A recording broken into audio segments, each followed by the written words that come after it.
11 राज्यों की 93 सीटों पर मतदान चल रहा है। 1300 से ज्यादा उम्मीदवार मैदान में हैं और तीसरे चरण में कई दिग्गज मैदान में हैं।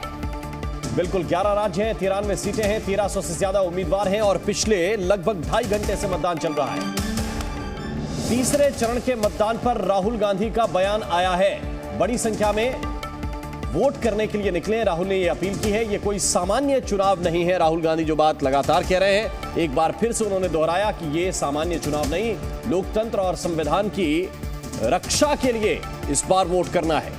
बिल्कुल देखिए, और ये मुझे मैं इस पर कोट करना चाहूंगी। कल राजकिशोर जी, मैं जब चर्चा कर रही थी, हमारे चैनल पर एक बीजेपी के प्रवक्ता बैठे थे, तो उन्होंने मुझे कहा कि मैं आपको चैलेंज करता हूं। मुझे क्या मतलब, वो कांग्रेस के प्रवक्ता को चैलेंज कर रहे थे कि कभी राहुल गांधी और प्रियंका गांधी को आप नहीं सुनेंगे कि वो कहें कि भाई आप बाहर निकलिए और वोट कीजिए। लेकिन आप देखिए, तो मुझे लगता है कि आज राहुल गांधी ने क्या देख लिया था कल जी न्यूज।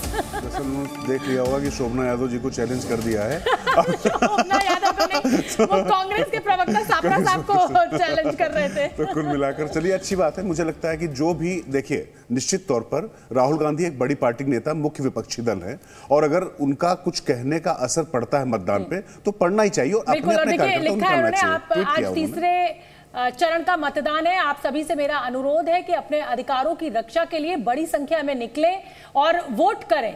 याद रहे, यह कोई सामान्य चुनाव नहीं, देश के लोकतंत्र और संविधान की रक्षा का चुनाव है।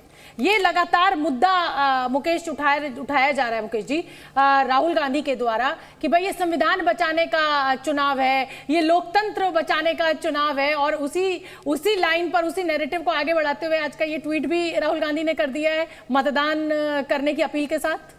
देखिए, पहली बात तो जो आपने संदर्भ दिया कि चर्चा के दौरान भाजपा के प्रवक्ता ने कहा कि कांग्रेस या राहुल गांधी ऐसे ट्वीट नहीं करते हैं, ये कहना मुझे थोड़ा सा अतिशयोक्ति लगती है। सभी है, ये इसी तरह तो आरोप प्रत्यारोप करेंगे। हाँ नहीं, ठीक है, मैं उसी बारे में कह रहा हूँ कि ये थोड़ी सी अतिशयोक्ति इसलिए लगती है कि एक नैरेटिव बनाया जाता है कि हर जो अच्छी चीज हो रही है वो पहली बार हो रही है और एक खास पार्टी और एक खास नेता की तरफ से ही की जा रही है। उससे पहले इस तरह की कभी कोई चीज अच्छी हुई ही नहीं है।